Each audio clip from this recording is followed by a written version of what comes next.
Ladies and gentlemen, this week's AEW Dynamite was okay, to say the least.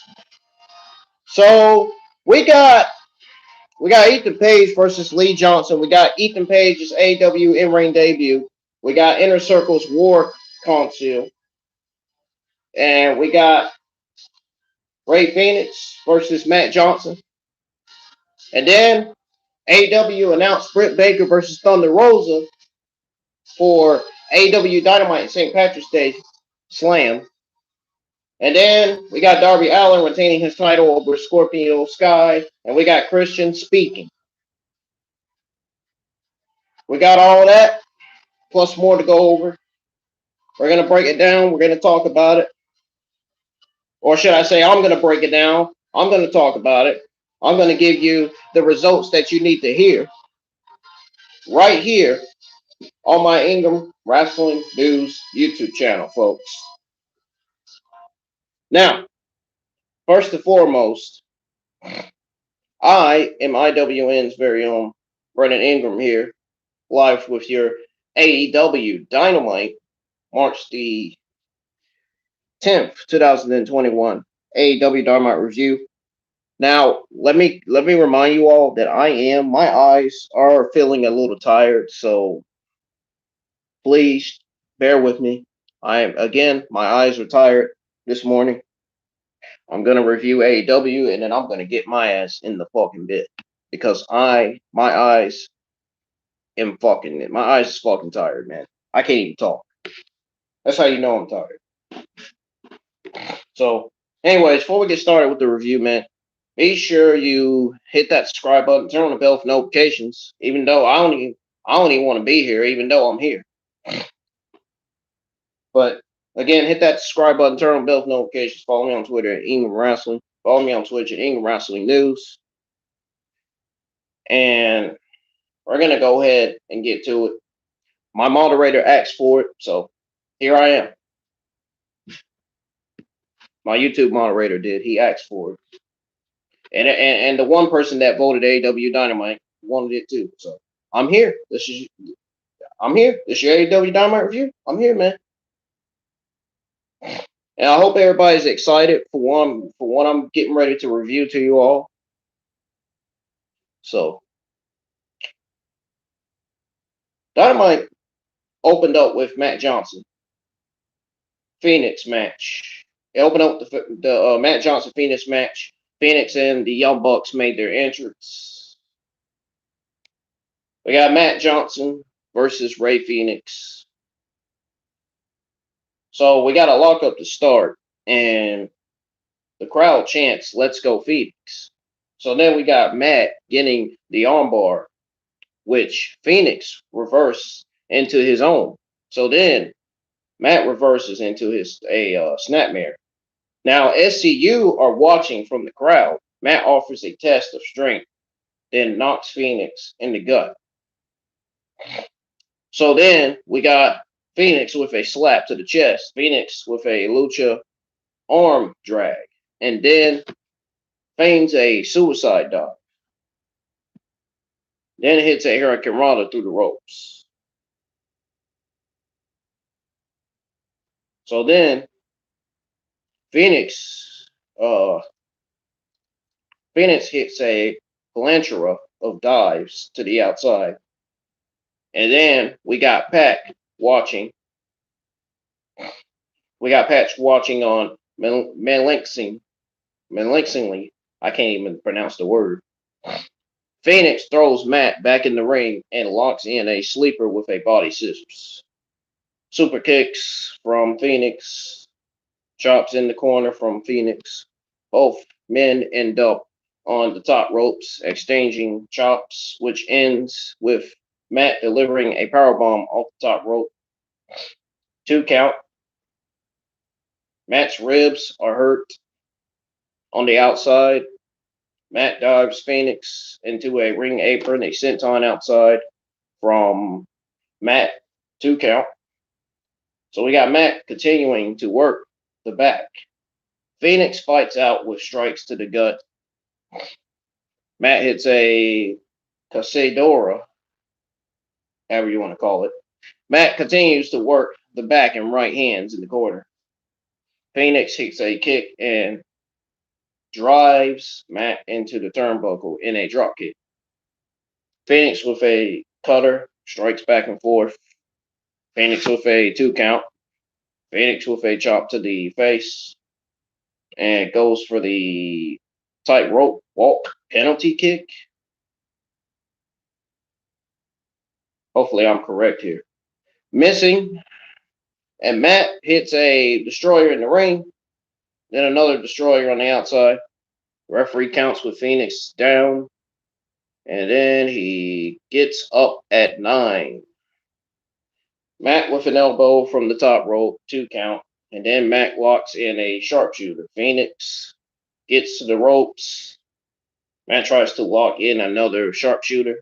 Fenix gets out and hits a baseball slide on Nick. Accidentally. In retaliation, Matt hits a super kick on Pat. Strikes back and forth. Fenix hits a back elbow. And Matt hits a super kick and another one. And then Fenix kicks up and hits a super kick of his own. So the double down crowd chants, "This is awesome." Chops back and forth. Both men hits a super kick at the same time. They both hit super kicks at the same time. Fenix with a tombstone power driver for the victory. And that was it. Now, this was a pretty fun way to kick off Wednesday's show in a reiteration that Fenix might be the best wrestler on the AEW roster. And no, that's not hyperbole. That's not hyperbole. I'm not making it up at all, folks. He has repeatedly meshed his style with that of his opponents, having Super B matches with a variety of different competitors. Now, Matt was Merly next, bringing tensity. He was bringing tensity and focused ferocity. Jackson drove the fight out of Fenix by targeting his core, but even then was unable to put the masked competitor down. Now, it was not classic. It was not the classic Fenix had with Nick Jackson in November 2019. In fact, it was still an above average contest that served as the perfect sampler for what should have been a hell of a tag team title classic between the Young Bucks and Death Triangle sometime in the near future. That should be a hell of a match, man. That is going to tear the roof off the place. That match is. I'm looking forward to seeing it. And I'm pretty sure everybody in the IWC community is probably looking forward to seeing it too. Anyways, commentary runs down tonight's card. Cody Rhodes in action. Eddie Kingston and Jon Moxley were in the bar. Eddie explains he had anxiety from his past. That's why he passed out on Sunday. He tells Kenny to look at the fight. And that is his future. Moxley makes fun of the Bond. Says he did get his buddy back. They biker. And Moxley says he's glad that he and Eddie Kingston didn't get blown up. Moxley says if Kenny and the Good Brothers have a weapon next time, they better use it. So we got a recap of Revolution, commercial break. Cody Rhodes' grand music plays as he makes his way to the ring with Iron Anderson. Cody gives his weight belt to a child in a wheelchair at ringside. Already in the ring is Seth Gargas. Don't ask me. I don't know who that guy is. So we got Cody Rhodes versus Seth Gargas.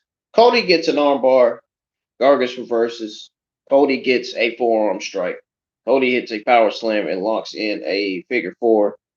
Gargas taps. That was it. So this was basically a short squash match. This was basically 15 seconds. This match lasted 15 seconds. Now, post pay-per-view shows should always introduce new and exciting rivalries that fans will have the opportunity to see play out in the weeks that follow. You all get what I'm saying? So now that is exactly what this segment did. Setting up Cody versus Penta in a potentially intense personal feud. Now, Rose is out of the title picture and focused on a program with Penta, a wholly underutilized single star with the potential to climb into singles contention. Now, they could potentially create magic together, especially if Penta can elicit raw emotion out of Cody. If he can get raw emotion out of Cody, that'd be great. I mean, it makes sense for him to get emotion out of Cody. I think it makes sense to me. Why not? Why not get emotion out of somebody? You know?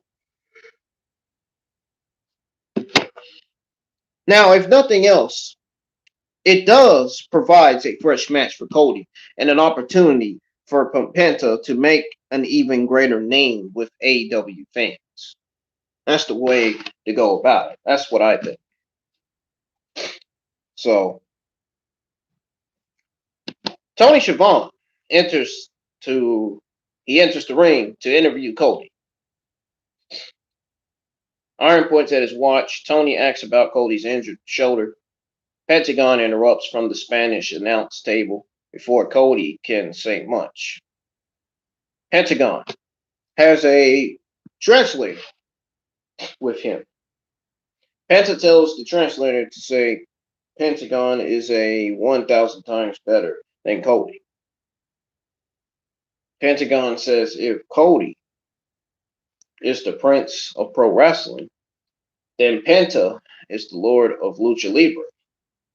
Penta says Cody lost at Revolution. Translator says he is lucky Penta didn't focus on his shoulder on Sunday. Because if he had, Cody wouldn't be able to pick up his newborn baby. Cody races to Pentagon and they brawl in the crowd, and the brawl gets broken up by everybody at ringside. Chuck Taylor, Orange Cassidy are at an arcade. They ask for one more match. If they lose, Chuck will be Myro's butler forever. Now the arcade machines will be at ringside.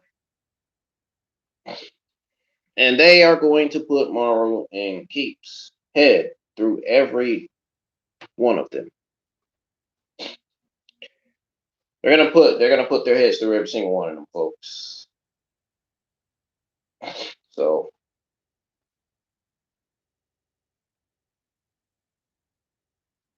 at a commercial break, Tony Schiavone brings out Sting. Sting says Darby is a dangerous man. He puts his body on the line every single night. And combines with Sting. That means they get the win. And Archer interrupts. Archer says he doesn't need a ladder match to prove he's the face of the Revolution. Says if they won't give him time, then he'll take it. Tony says Sting was phenomenal on Sunday. Sting says, see you in the next one. Dasha is backstage with QT Marshall and Lee Johnson. QT says he isn't worried about what happened on Sunday when he eliminated himself from the Battle Royal. He is just here for Lee Johnson. So then, all ego Ethan Page makes his way to the ring. Page says he is annoyed at sharing the spotlight on Sunday. Lee Johnson makes his way to the ring. accompanied by QT Marshall. So we got Ethan Page versus Lee Johnson. Ethan Page making his in-ring debut on AEW. So we got Page with a kick to the gut and a shot to the back. Johnson showcases his speed, ending with a big drop kick. Page with kicks in the corner, and Johnson floats over a suplex. And then we got Page with the clothesline.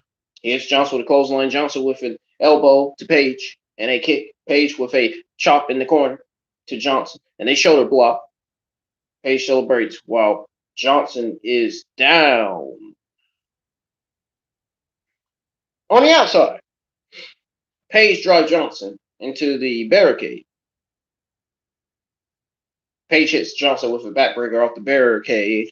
Back in the ring, Page takes the advantage. Page hits Johnson with a swinging backbreaker for a 2 count. Johnson gets some shots to the gut, but Page takes him down with a forearm. Page hits Johnson with a wrist lock and shots to the back. Really working on the injured back. Johnson with a hugging net breaker. Then a blue thunder bomb. Johnson takes off his wrist tape and hits Page with some right hands. On the top rope, Page hits a body slam. Then Page hits a springboard cutter for the 2 count. Now Johnson goes for a leapfrog and appears to injure his knee. Page hits a big boot. It's a big boot. Johnson goes to QT Marshall, who doesn't react back in the ring. Page hits a razor's edge for the 3 count. And that was it, folks. So now I will say this was a fairly solid match between Page and Johnson that was done in incredible disservice, in an incredible disservice by the audio glitch on TNT, making it nearly impossible to focus on what was going on. Now, Page and Johnson deserve a redo because a second chance to make a first impression. That was the biggest takeaway from Alter Ego's first in-ring showcase. Was the latest in the Rose Marshall saga. The latest in the Rose Marshall Sage is a major disappointment for all involved. Now, Page continues to attack Johnson after the bell. Dusty Rhodes makes the save while QT leaves.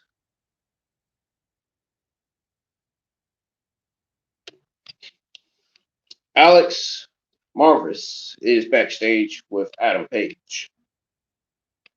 Page reveals he's bought a new lawnmower as well as a bunch of other stuff with Matt's money. Dark Order come to celebrate with him. They drive off in the lawn maker, leaving 5 alone.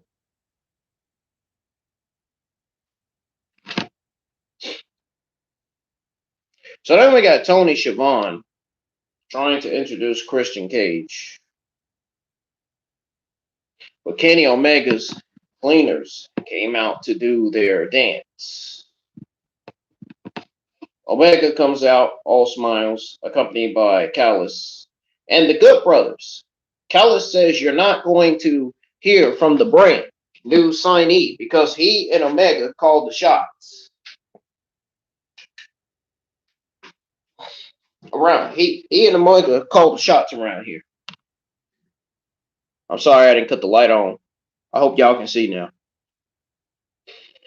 Told you I'm tired. My eyes are really, really tired, man. I haven't even went to sleep yet. But anyways, he and Omega call the shots around here. Callis calls Omega the king of the death match. Says it all went according to plan. Omega says maybe not everything, talking about the explosion. Callis says he won't confirm or deny whether they had anything to do with the crappy bomb. Says they make history and took away Moxley's big moment. Says they took away Eddie and Moxley's moment. Says they make Mox and Eddie look like a pair of idiots.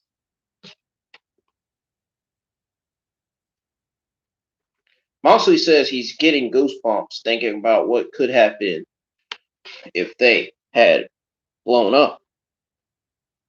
Kenny says Eddie dry humping Moxley while sparklers went off is a memory he will never forget.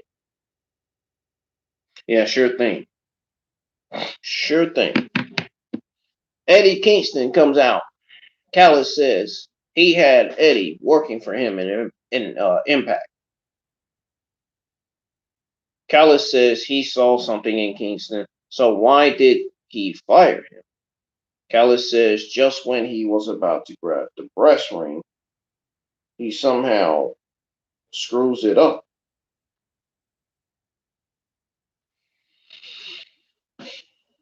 Callis makes fun of Eddie at Revolution. I wonder why Eddie's not with Butcher and Blade. I wonder what happened to him. I wonder what happened to Eddie Kingston being with Butcher and Blade. Did he get put out of that group?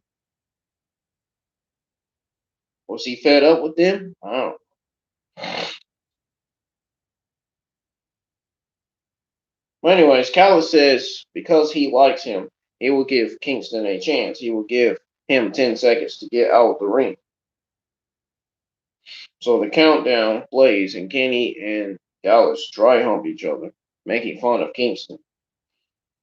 Kenny asks what he hopes to accomplish. Kenny gives him a free shot. Kingston punches him. The Good Brothers attack. Moxley makes the save, attacking the Good Brothers. Christian Cage's music plays. He comes out, poses to the crowd, and points at Kenny Omega. Christian and Kenny stare down each other. In the ring, Omega offers the handshake, goes of a cheap shot. Christian ducks under, tries to hit the killer switch. Omega wiggles out of the ring. Christian picks up the AEW World Championship while Omega goes mad at ringside. Kenny Omega versus Christian would be a absolutely great match. If Christian still has it, of course. If he still has it. Will that match be booked for next week's AEW St. Patrick's Day Slam? I think Kenny Omega versus Christian should be booked for AEW Dynamite St. Patrick's Day Slam. Or it should be booked for the next AEW pay-per-view. Which I don't know which the next AEW pay-per-view is going to be. I don't know.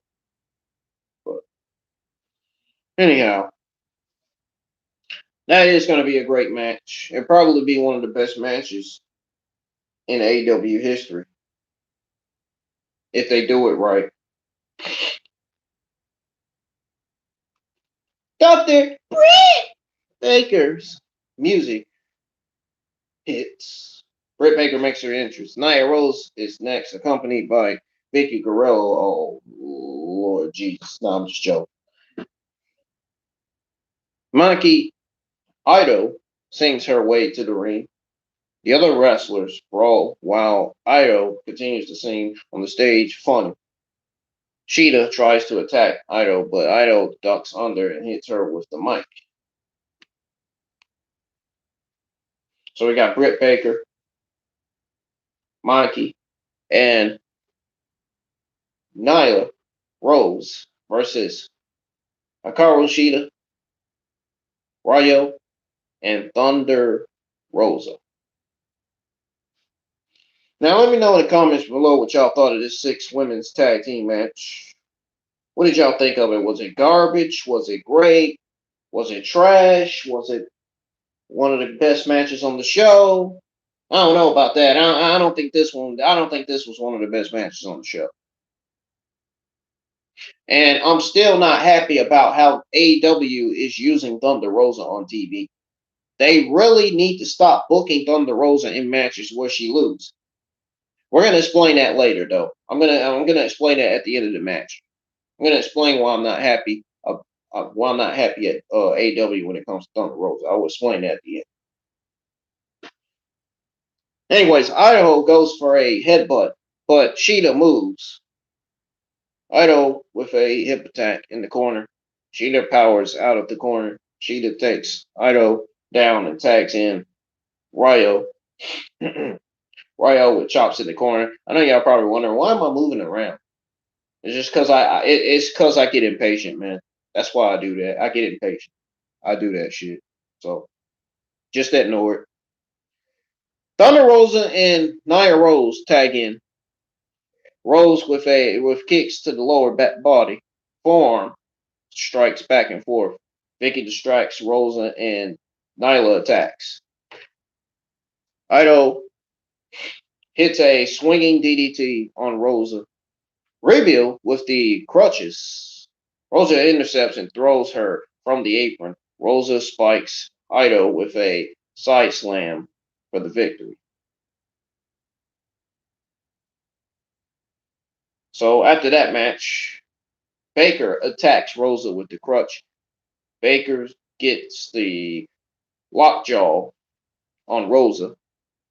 Reveal grinds the crutch in Rosa's face. Now, folks, before I give you my thoughts on this match, I want to go ahead and give you my answers and thoughts to Christian's speech. I want to give my thoughts on Christian and Kenny Omega.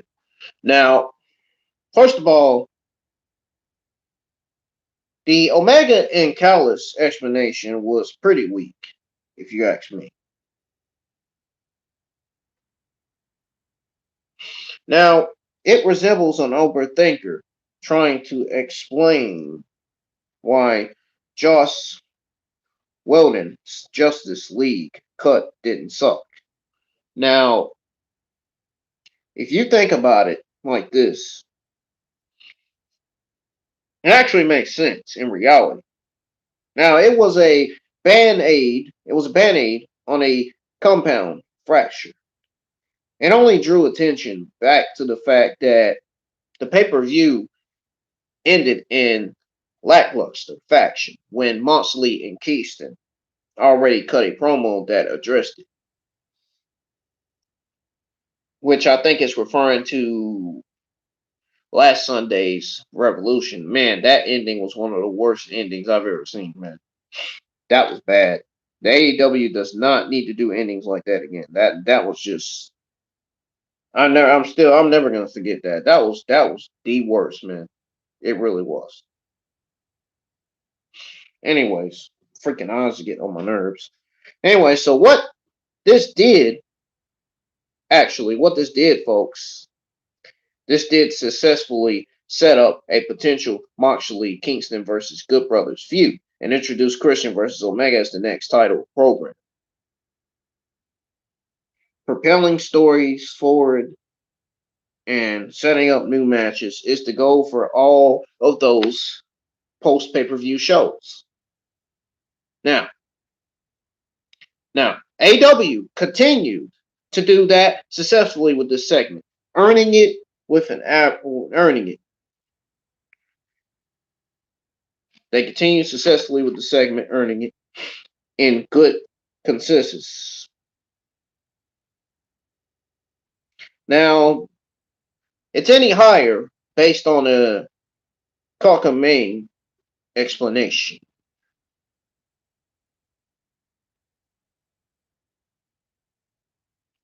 I hope you all know what I'm saying here.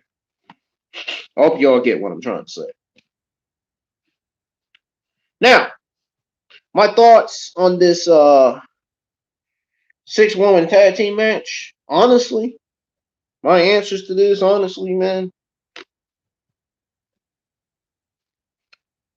Honestly, folks, imagine how much better the AEW Women's Division would be if there was any reason whatsoever to care about half of the fucking talent. Oh my goodness. Oh my goodness. This is the part where I mentioned Thunder Rosa and Tony Khan and Tony Schiavone. This is where I start coming in after this. The characters are so underwritten and stories nearly non-exist, folks, that it is impossible for fans to invest emotionally in the majority of what goes on from week to week. Now, other than being a Tissue's competitor and a women's champion for nearly a year, why should fans care about Shida? That's what I want to know. That's what I want to know. That's what the majority of the community want to know. Why should fans care about Shida, man? Why? Why? Why should we? Why should we? Somebody in the chat. Why should we? Why should we care about Hikaru Shida? What character has there been? What character development has there been, folks? Itoh, the underrated Rose, and then there's Mizunami and Itoh, both of who AEW officials are simply assuming its audience knows, and if not, is leaning heavily on Escalibar to fill them in. And he is, to his credit. Still, the only thing that hits here is the ongoing program between Baker and Rose. Baker and Rose. Thunder Rose. Mostly because it features angles and story developments until the rest of AEW management implements that sort of booking across the division. Now, it will continue playing catch up as one of the promotion's few weak spots. Sorry, guys, my eyes really bothered me this morning. Oh, my God. Now, the talent's defiantly there, though. That's all I'm going to say to that. Now, Matt Hardy and Private Party are backstage. Matt says he has been reflecting and he needs to bring more money in. Matt says he has been feeling safe his whole life. He is going to add the Hardy Empire. He introduces Butcher and the Blade and Bunny into the Hardy Empire. Says the four of them will destroy four people on Dark Elevation, and the 4 or 5 of them will destroy Dark Order. So I'm guessing we're going to get a Dark Order and Matt Fashion feud. I guess Dark Order is going to be feuding with Matt Hardy, Private Party, and the Butcher and the Blade. That's what I'm guessing. I don't know. I'm guessing that's going to be the next feud in AEW. So Scorpio Sky makes his way to the ring. Darby Allin is out next. Got the TNT Championship. Darby Allin versus Scorpio Sky. Darby offers the fist bomb, which Sky gives. Lock up Darby with the snapmare and a side headlock. Sky gets the leg, and Darby gets the hammerlock. Darby with the roll up for a 2 count. Sky takes a breather in the corner, raping on the floor. Darby doesn't let go of the wrist. Sky is getting frustrated. Sky hits a size and strength advantage. He has a size strength advantage. Darby dives him out of the ring. Darby appears to injure the left ankle. Sky takes advantage. Uppercut in the corner. 2 count. Sky with a backbreaker to Darby in an abdominal stretch. Sky takes the advantage, attacking the chest and lungs. Russian leg sweep, body scissors from Sky. Darby counters with a roll up for a 1 count. Abdominal stretch from Sky, chops to the chest. Darby with a roll up for a 2 count. Sky hits a powerful right hand, flooring Darby. Darby with the stunner, 2 count. Darby with the cold red, 2 count. Sky with a headbutt or with a high boot, rocking Darby. German suplex. Sky keeps the hold. Another German. Darby hits some back elbows, but Sky Germans Darby into the turnbuckles. Now, Darby slams Sky on the apron, and Sky continues a suicide dive with a cutter. 2 count. Sky with knees to the face and a big brain buster for a 2 count. Darby with elbows in the corner and goes for the coffin drop. The Sky reverses into a powerbomb for a 2 count. Sky goes for the TKO. Darby rolls up Sky in a cradle for the 3 count. And just like that, Darby retains his TNT title. Now, Darby shows respect to Sky, but Sky snaps and attacks him. Sky locks in a heel hook and won't let go. Sky appears to regret his actions momentarily, but then smiles. So this is simply suggesting that AEW is turning Scorpio Sky heel because it looks like he just turned heel.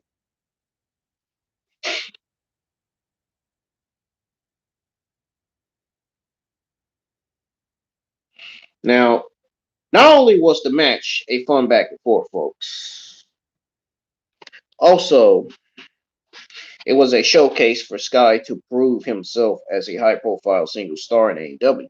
He did just that, even in defeat. Sky may have lost here, but he was protected in doing so. He falls via fluke roll-up, then earned his heart back by attacking Allin and leaving him with a thing in pain. Leaving him with him in pain. It was a great bit of booking for a character that has shown nothing but promise since day one of Dynamite. Now, Darby is the perfect opponent. The breakout star Sky has strived to be.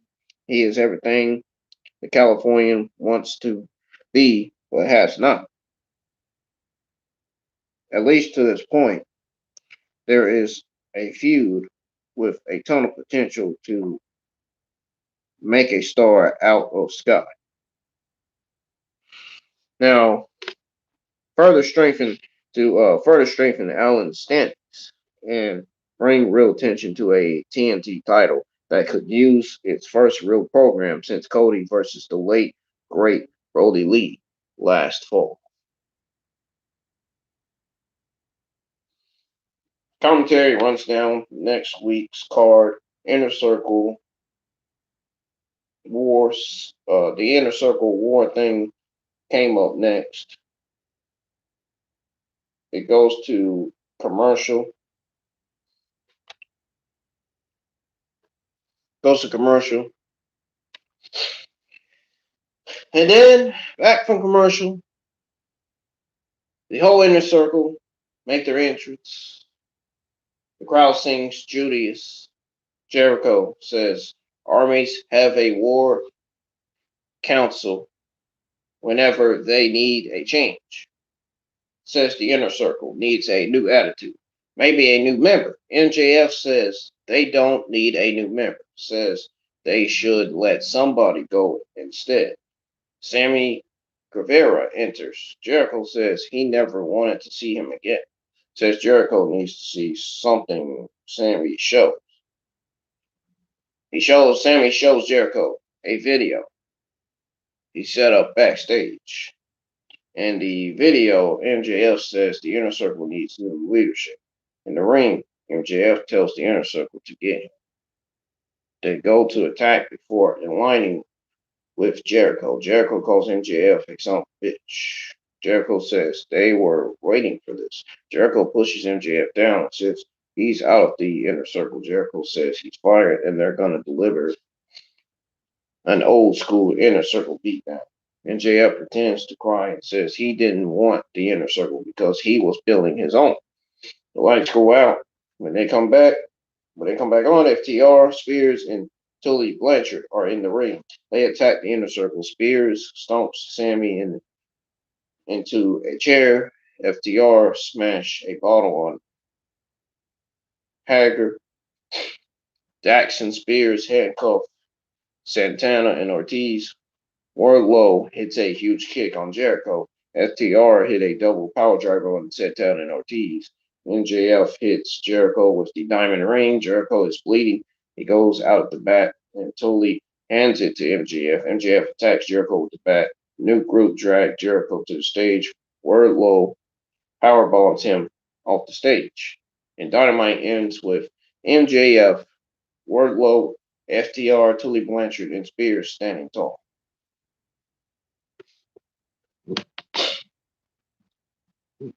Now, at one point, folks, it appeared as though Jericho, proving the wily veteran, outsmarting MJF, setting young Maxwell Jacob Friedman up for a vicious ass whooping instead. Now, MJF proved one step ahead of him, introducing FTR, Blanchard, Spears, and Wardlord for a violent assault that instantly established them the most unstoppable force in AEW. Now, it'll be interesting to see when things go next. Now, particularly as the group seeks to establish an identity. Now, is there anything tied to the Horsemen, as teased by Blanchard and even Iron Anderson 2 weeks ago? Now, the question is, why would those involved blindly align themselves to a self-centered egoist like MJF?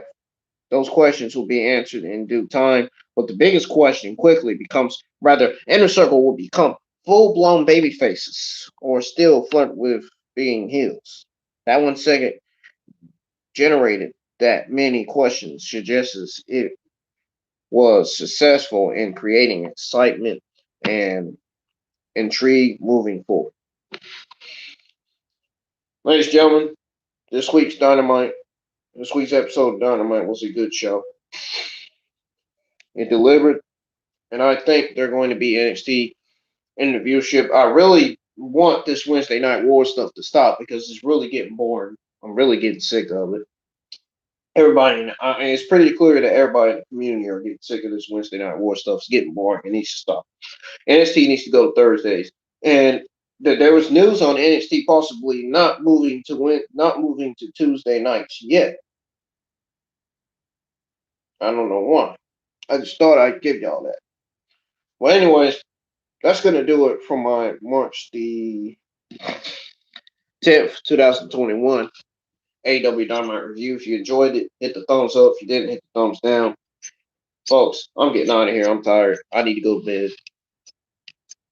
Thank y'all for listening.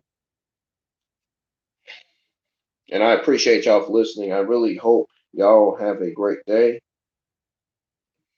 And I will see you on my NXT review later on this morning. My NXT review will be live this morning as soon as I eat my breakfast and take my meds and stuff. All right? I promised that I was going to do both this week.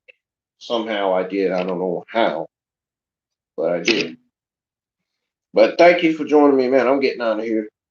Have a good Thursday. See y'all on my NXT review later on this morning. And see you on my NXT UK review this afternoon. My NXT UK review will be live this afternoon. So be joining the chat for that. I'm out of here.